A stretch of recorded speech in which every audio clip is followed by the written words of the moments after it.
Lyon, 15 mars 2026, 15h15. Laurent Wauquiez venait à peine de raccrocher, Emmanuel Macron, en quelques mots secs, venait de faire basculer son destin politique.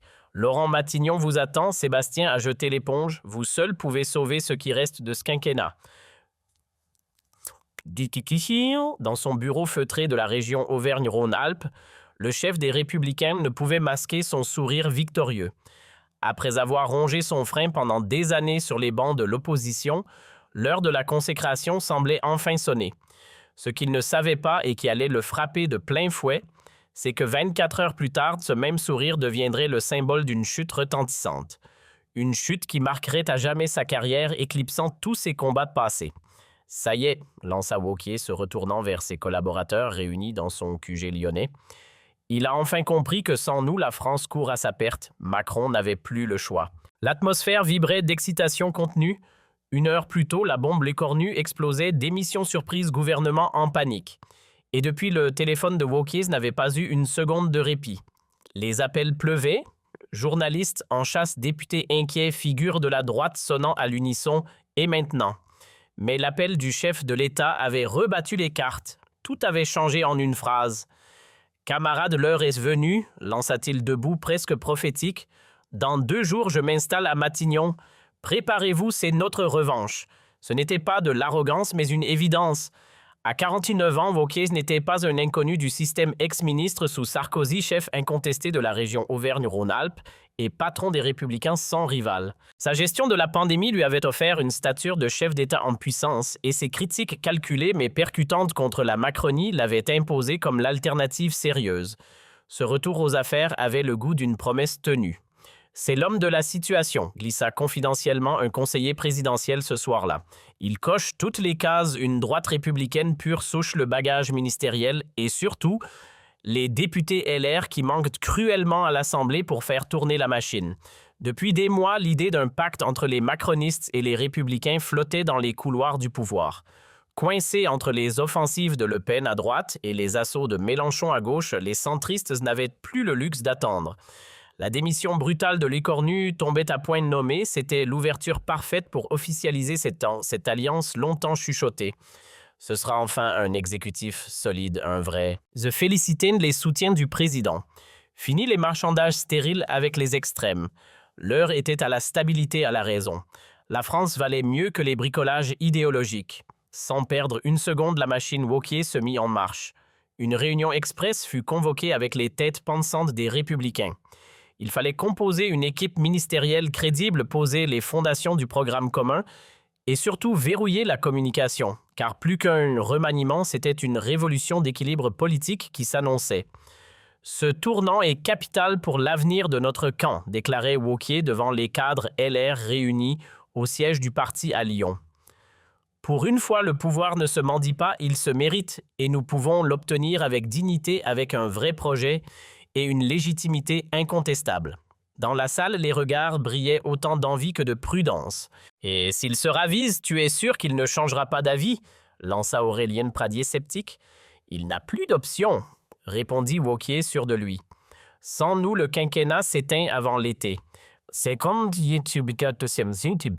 assurance n'était pas de la vantardise. Les enquêtes d'opinion confirmaient de la donne sans un accord entre LR et la majorité présidentielle.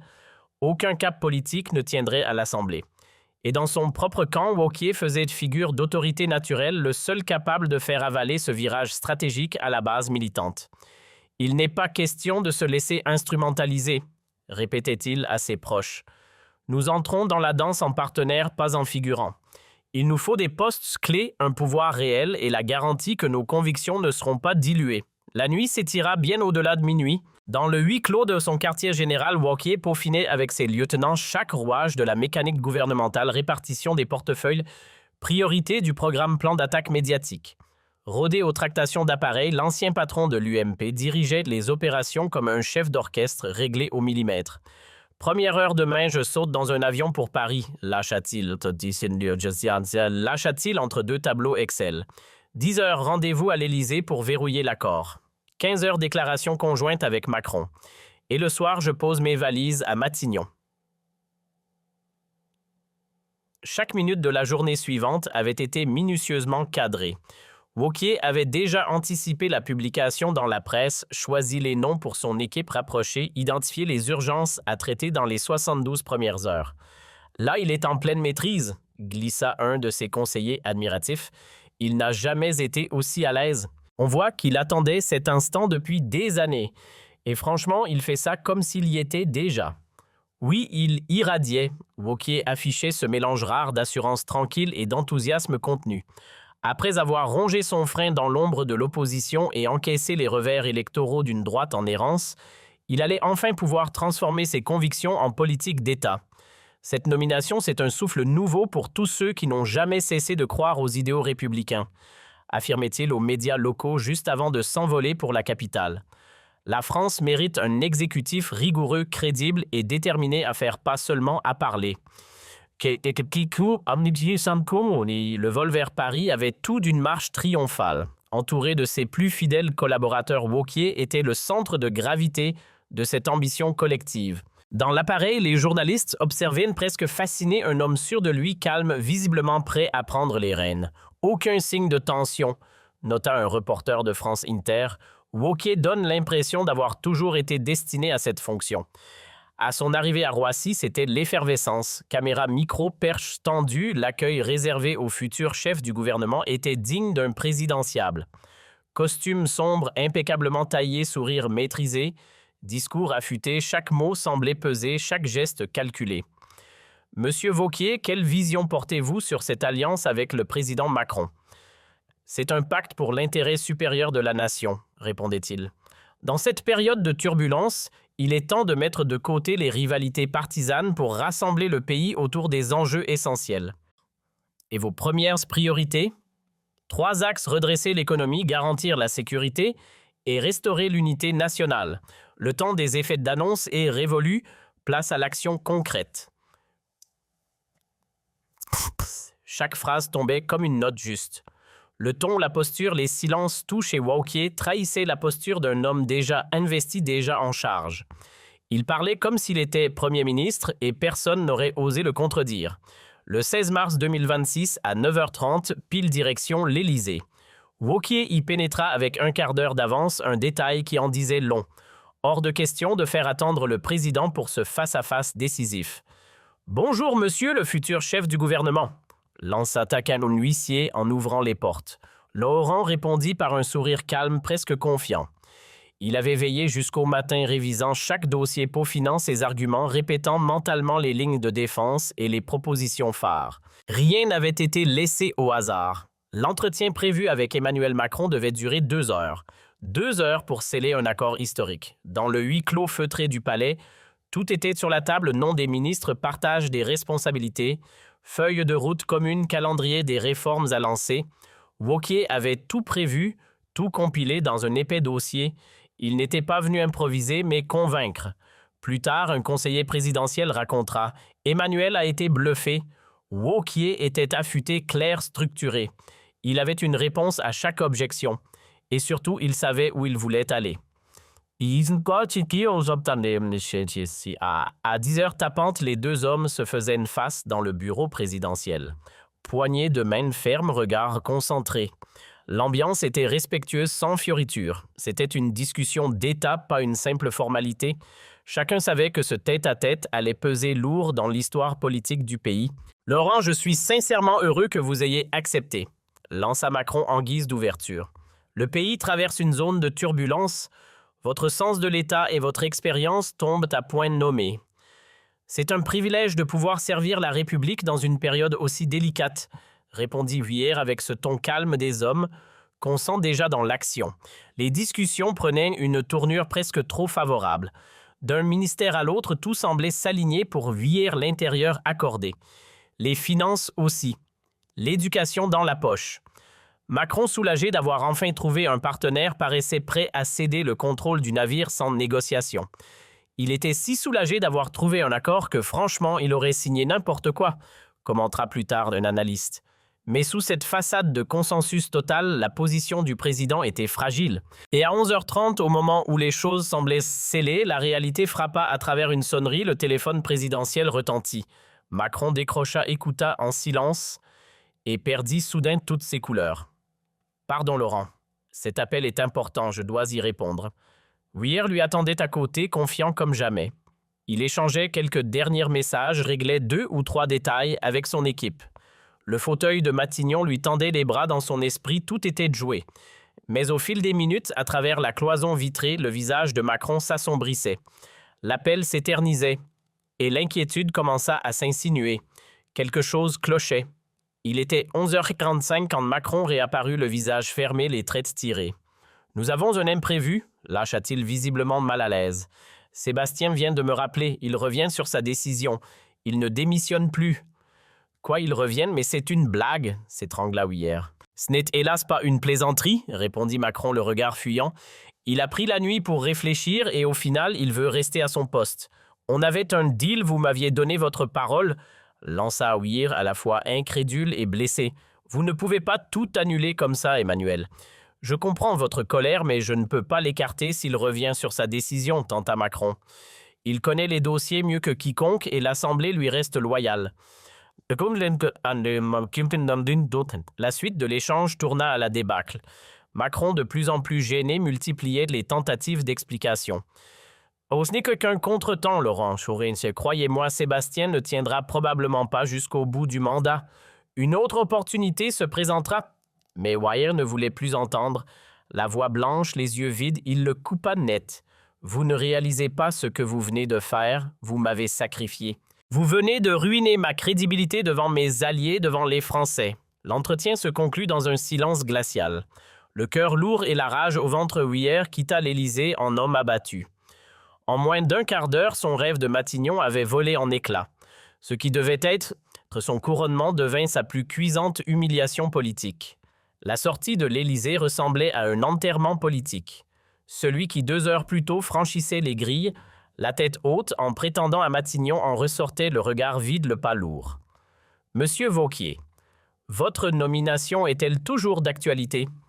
Un gouvernement LR-LRM va-t-il voir le jour? Les questions claquaient de toutes parts, mitraillées par une meute de journalistes en ébullition. Mais Weir, impassible, verrouillait son silence. Visage figé, mâchoire crispée. « Aucun commentaire » souffla-t-il avant de s'engouffrer dans la voiture officielle. Son mutisme parlait pour lui, frustration, humiliation, colère froide. Tout se lisait dans ses yeux. Le trajet retour vers l'hôtel s'écoula dans un silence oppressant. Weir, affalé sur la banquette arrière, fixait son téléphone comme s'il pouvait inverser le cours des choses. Les messages affluaient en rafales, journalistes affamés d'infos, élus LR perdus, conseillers déboussolés. « On explique comment une telle absurdité, » souffla un proche sidéré, à 2 doigts de devenir Premier ministre, et tout balayé par un retournement digne d'un théâtre d'ombre. Une crise déclenchée puis désamorcée au bon vouloir d'un seul homme, Sébastien Lecornu. Et c'est bien ainsi que l'affaire était vécue dans le cercle de Weir. Lecornu était perçu comme un stratège cynique, voire un joueur capricieux qui avait manipulé tout le monde pour mieux revenir sur scène. Une tempête provoquée pour tester les lignes de fracture, avant de réapparaître comme si de rien n'était. « C'est une gifle faite aux institutions », fulminait un député LR. « On ne joue pas au yo-yo avec le poste de Premier ministre. » Ce qui rendait la gifle encore plus brutale, c'était l'ampleur de la mise en scène. Tout avait été millimétré, le casting ministériel près, les éléments de langage rédigés, les interviews données, les confidences orchestrées. Weir avait enclenché la machine pour devoir, en dernière minute, tirer violemment sur le frein d'urgence. À 13 heures précises, la sentence tomba sèche comme une lame. Sébastien Lecornu reste en poste. Le communiqué de l'Élysée tenait en quelques lignes, mais il résonnait comme un coup de grâce. Weir voyait son ambition fondre comme neige au soleil. Il était détruit, confiera un membre de son entourage. Il avait mis toutes ses cartes sur cette nomination et les voir brûler sous ses yeux en quelques heures, c'était trop. 1 heure plus tard, à 14 heures, Weir apparaissait face aux caméras dans le salon feutré de son hôtel parisien. La conférence de presse improvisée en urgence ressemblait à une tentative de sauver ce qu'il restait d'honneur. « Les paramètres ont changé », annonça-t-il d'un ton crispé. « Monsieur Lecornu a exprimé sa volonté de poursuivre son mandat. Nous respectons cette décision. » Les mots étaient polis, mais la douleur affleurait à chaque syllabe. Mais le vrai supplice vint des journalistes. Sans pitié, leurs questions tombaient comme des flèches bien aiguisées. « Monsieur Vauquier, avez-vous été instrumentalisé? Comment expliquez-vous cette volte-face » Les républicains font-ils encore confiance à Emmanuel Macron? Chacune de ces attaques touchait une corde sensible. Weir, tentant de conserver sa stature, s'en tenait à la ligne de flottaison. Nous prendrons le temps d'analyser la situation dans les prochains jours, éludait-il. Mais le jugement des médias ne tarda pas, il avait perdu sur toute la ligne. Les unes du soir ne laissaient aucune place au doute, l'humiliation de Weir, le naufrage de l'union LR-LREM. La presse s'en donnait à cœur joie, les dessinateurs politiques, eux, se régalaient. Weir était croqué valise à la main, abandonné devant les grilles de Matignon comme un touriste refoulé d'un hôtel complet. Un cas d'école du premier ministre fantôme, moquait un éditorialiste. En 24 heures, il est passé du rêve républicain au cauchemar institutionnel. Et pourtant, ce n'était que le début, car dans les jours qui suivirent, les langues se délièrent et les coulisses de la manœuvre commencèrent à fuiter. Des indiscrétions savamment distillées révélaient l'impensable. Lecornu n'avait jamais eu l'intention de quitter définitivement son poste. C'était une mise en scène pour faire pression sur Macron, confia un intime du Premier ministre.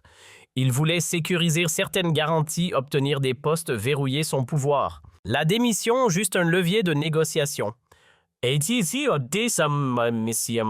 là, le coup final. Ces révélations n'écrasaient pas seulement les restes de crédibilité de Weir, elles l'écrabouillaient. Non seulement il avait été écarté comme un vulgaire figurant, mais en plus, il était devenu l'outil bien involontaire d'un chantage politique sophistiqué. Laurent s'était fait manipuler comme un pion sur un échiquier, reconnaissait un cadre LR mi-consterné, mi-résigné. Lecornu l'a utilisé comme levier pour forcer la main de l'Élysée. C'est humiliant vraiment. La secousse fut immédiate et brutale au sein des Républicains. Dans les fédérations comme dans les couloirs parisiens, les reproches fusaient. Weir s'était laissé bercer par des illusions aveuglées par la promesse d'un accord trop beau pour être vrai. Sérieusement, comment peut-on être aussi naïf? Pestait un député LR. Il aurait dû flairer le piège. En politique, rien n'est réel tant que ce n'est pas gravé noir sur blanc. Face à la tourmente, Weir tenta tant bien que mal de recoller les morceaux. Et ce que nous avons fait, nous l'avons fait dans l'intérêt du pays, plaida-t-il devant les membres du bureau politique. Quand une chance de gouverner se présente, on ne tourne pas le dos. Ce serait irresponsable. Mais ses arguments peinaient à contenir l'incendie. Les critiques montaient, les murmures devenaient exigences. Certains barons du parti en coulisses demandaient déjà sa tête. Il est grillé, sa crédibilité est morte, glissait-on dans les arrière-salles de l'Assemblée. Comment peut-il encore prétendre nous diriger après ce désastre? Résultat, le parti se fracturait. La droite républicaine, déjà fragilisée, sombrait dans un climat de défiance et de divisions internes. D'un côté, les soutiens indéfectibles de Wauquiez tentaient de relativiser le séisme. Ce sont les règles du jeu politique, lâchait-il l'air fataliste. Ce genre de tempête, ça arrive à tout le monde. De l'autre, ses rivaux internes flairaient l'aubaine.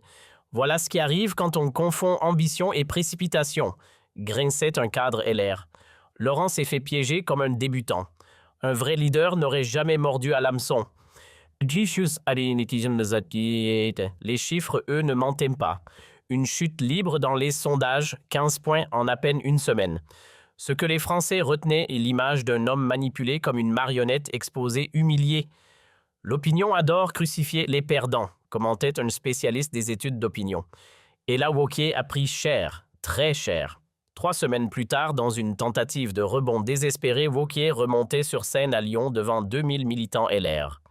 L'idée reprendre la main. « Chers amis, nous venons de traverser une épreuve rude », déclarait-il la voix posée. Mais il ne faut pas abandonner. La droite républicaine a encore un rôle fondamental à jouer dans l'avenir du pays. Mais quelque chose avait changé. L'énergie dans la salle n'était plus la même. Les applaudissements sonnaient creux les visages, affichaient des sourires forcés. Son autorité autrefois naturelle semblait désormais fissurée. Et peut-être pour longtemps. Laurent fait comme si de rien n'était, glissait un militant mi-amusé, mi-désabusé. Mais personne n'avait oublié ces 24 heures de cauchemar où il avait été publiquement humilié, désavoué devant tout le pays. Les séquelles étaient profondes. L'alliance LR-LREM jadis envisagée avec sérieux avait explosé en vol. La méfiance désormais était devenue la règle. Comment voulez-vous qu'on fasse encore confiance à Macron après ce qu'il a fait à Laurent? lâchait un haut responsable LR. Il nous a déjà baladé une fois, il recommencera. Du côté de la Macronie, on s'employait à éteindre l'incendie. Juste un malentendu, une incompréhension dans un contexte mouvant, assurait un ministre d'un ton faussement détendu. Mais sous les éléments de langage, la réalité était moins brillante. Cette affaire avait empoisonné durablement les relations entre l'Élysée et la droite. Vuillet, désormais, était persona non grata pour Macron. Et de son côté, Laurent, profondément blessé, ne comptait pas oublier l'affront. Il ne lui pardonnera jamais, glissait un analyste. Et Macron sait très bien qu'il ne peut plus compter sur lui. Décembre 2026, le Congrès des Républicains s'ouvrait sur fond de rancune mal digérée. 6 mois avaient passé, mais les blessures de l'affaire Matignon restaient béantes. Vuillet, fragilisé, se retrouvait face à une meute de prétendants bien décidés à lui ravir la présidence du parti. « On traîne encore ce boulet », reconnaissait un délégué en aparté. Laurent n'a jamais vraiment effacé cette défaite. Beaucoup doutent qu'il est encore l'étoffe d'un chef capable de nous mener à la victoire. La campagne interne prit vite des allures de règlement de compte. Les rivaux de Weir ne se privaient pas de ressortir le fiasco de mars comme une arme fatale. « À refaire, je referai pareil », répétait Weir droit dans ses bottes. Mais les dégâts étaient irréparables. Au 3e tour du scrutin, le verdict tomba. Valérie Pécresse l'emporta d'une courte tête, signant son grand retour après sa traversée du désert post-présidentiel. « Une page se tourne », souffla un journaliste politique dans les travées. Le camouflet de Matignon avait fini par coûter à Vuillet sa couronne de chef des LR.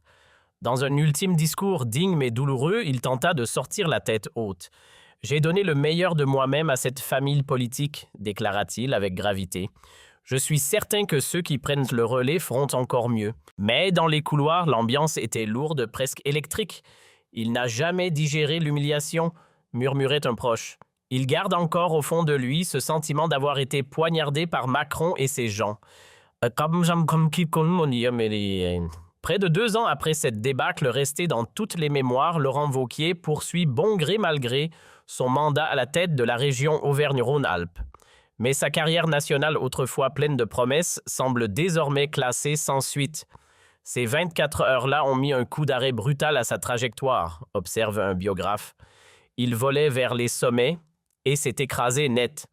Ce leader habitué à enchaîner les succès n'a jamais vraiment digéré l'humiliation publique qui a suivi. Il y revient encore comme on gratte une vieille cicatrice, confie un membre de son entourage.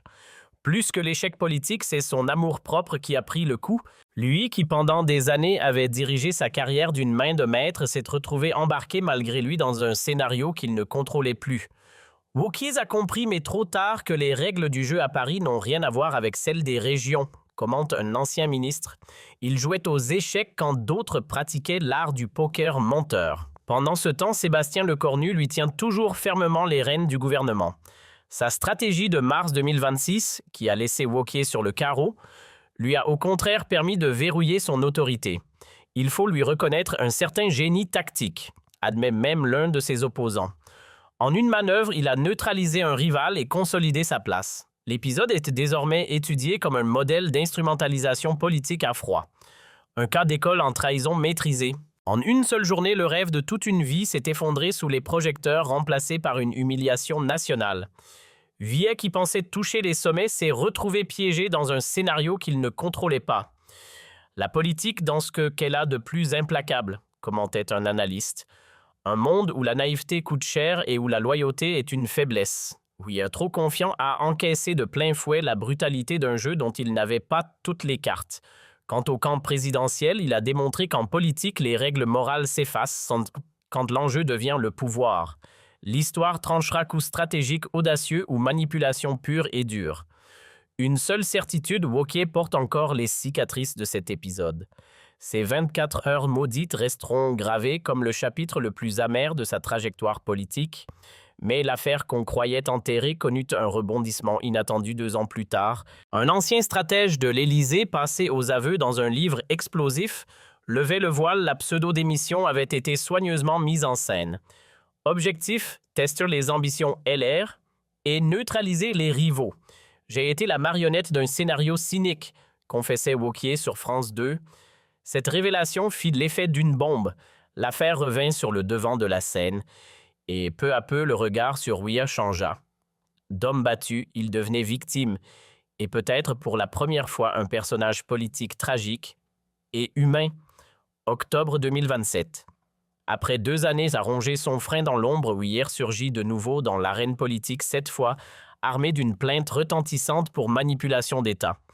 Les Français méritent de savoir si leur démocratie n'est qu'un théâtre d'ombre, lançait-il désormais offensif, rompant enfin avec le silence prudent qu'il avait tenu éloigné des caméras. Ce retour inattendu allait culminer quelques mois plus tard lors des élections européennes.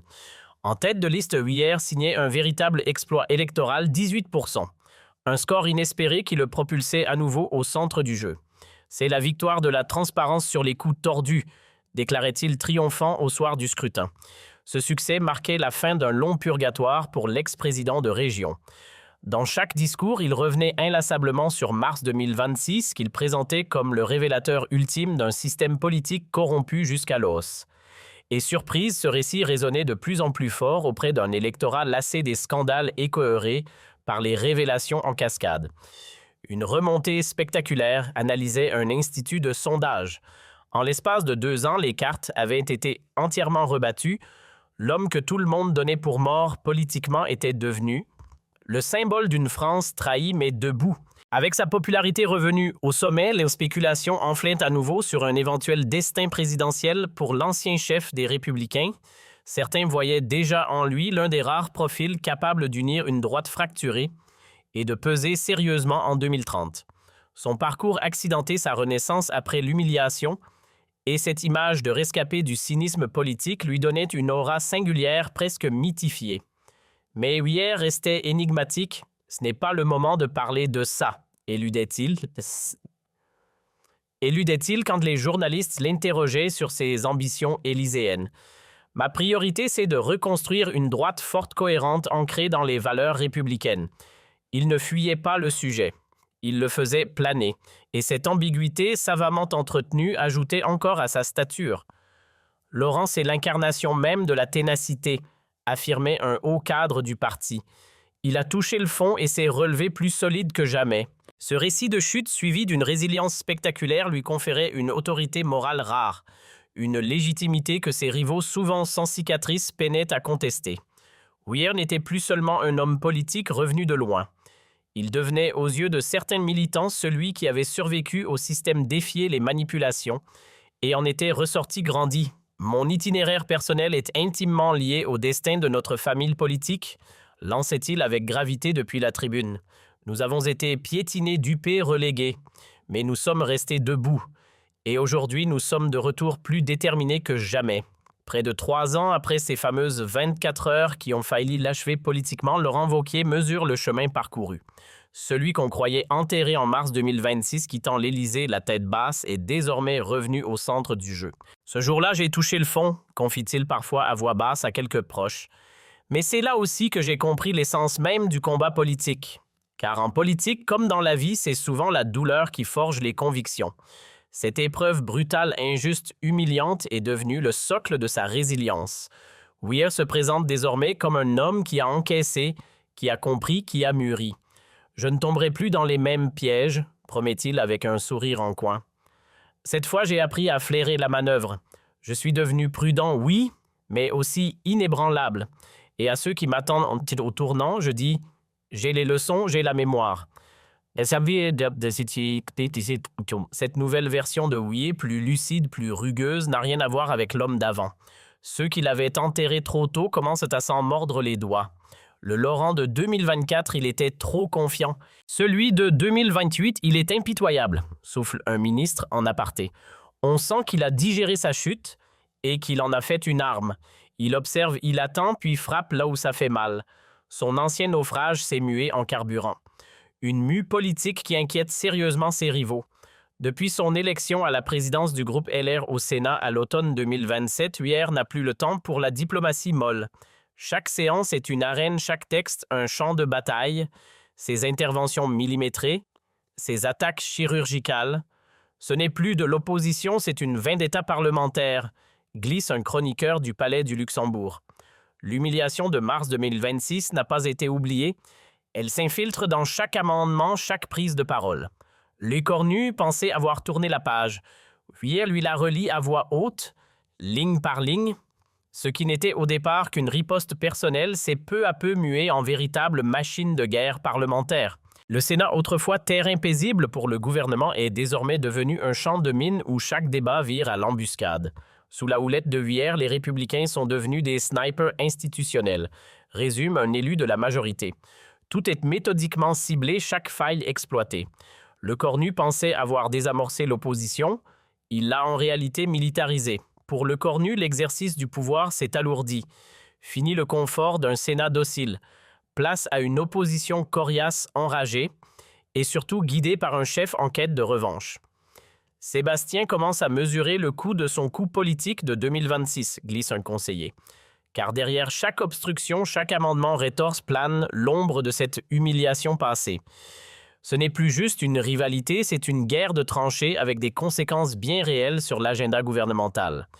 Plusieurs textes majeurs ont été ralentis, remodelés, parfois même sabordés. Et derrière cette efficacité, un calcul Vuillère a fait du Sénat son quartier général. Il s'en sert comme d'un levier pour redevenir incontournable, analyse un expert en droit public. Résultat, les plateaux TV se remplissent de son nom, les éditos évoquent son retour en force. Vuillère n'est plus seulement l'homme d'un échec, il est redevenu un acteur avec lequel il faut compter. On tient là l'un des retours les plus inattendus et spectaculaires de ces dernières décennies, souffle un historien de la vie publique. Rares sont les figures politiques qui, après avoir touché le fond sous les caméras, parviennent à remonter aussi haut. Et pourtant, Vuillère l'a fait. Cette rédemption inattendue pose désormais la question: jusqu'où ira-t-il à 52 ans? Il lui reste des années pour surprendre, pour rebattre les cartes. Il a une revanche à accomplir, c'est évident, murmure un de ses fidèles. Car cette humiliation de mars 2026, il ne l'a ni oubliée, ni digérée.